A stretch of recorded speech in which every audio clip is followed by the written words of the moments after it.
just off the charts insane. All right, shifting gears into the main players, the mega banks. They've put out public actuaries and reports that we've talked about for years, where they've said they're going to first cut people's benefits and Social Security and similar government pensions around the world, and then they're going to go after private pensions. And they've already started this spin that, well, your private pension needs to be given as bailout to the mega banks that created the tens of trillions, well, actually 1,500 trillion in fake money. See, the ones that engineered this, they're always the ones lecturing us, and now you have the United States of Goldman Sachs is what they're calling it in Europe and bragging about it. And now Portugal raids pension funds to meet deficit targets.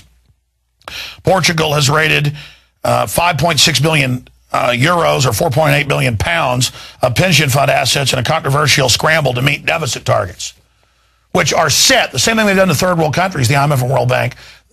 They're now doing it to Europe, and they're going to do it here. We're in worse shape than Europe.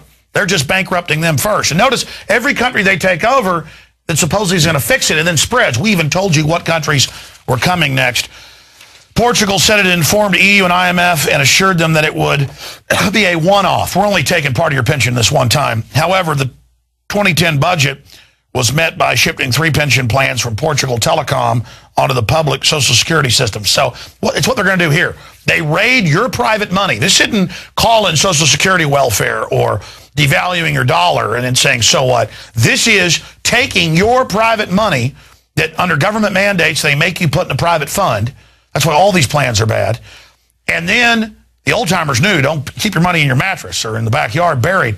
This is, they put it into government, who then takes part of it as part of the custodial thing, on top of the giant taxes in Europe. I mean, Portugal's got taxes on average of about 65%.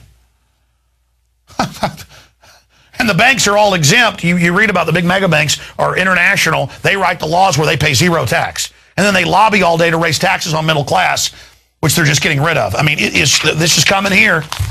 This is coming here. In fact, continuing with the news, anxious Greeks emptying their bank accounts. And Der Spiegel, the big German publication, criticizes as, oh, you'll hurt the economy not trusting the banks and the government. What choice do they have? They're raising all these dozens of new taxes to pay off the trillions of dollars Greece doesn't owe. And the people are saying, well, if you're just going to grab my account now that Goldman Sachs openly controls all the banks and says they'll take whoever money they want, and they've got EU police going around literally shaking down businesses on new VAT taxes, the people are doing all they can. I mean, what are you supposed to do? Again, they always blame the victims. 90+% of Greece's debt not owed by the people. Their criminal government signed on to the globalist bankers' debt. Iceland's the model. They're the one country for over a year to say no. They finally got the finance minister out and found out 90+% of the debt was not theirs. It was all the mega banks lecturing them and saying they were going to shut down air travel and blockade the tiny country of 400,000 if they didn't pay a couple $100,000 per individual in this bank bailout deal. I mean, sign on to be total debt slaves. Again, and you don't owe the money. I keep harping on this.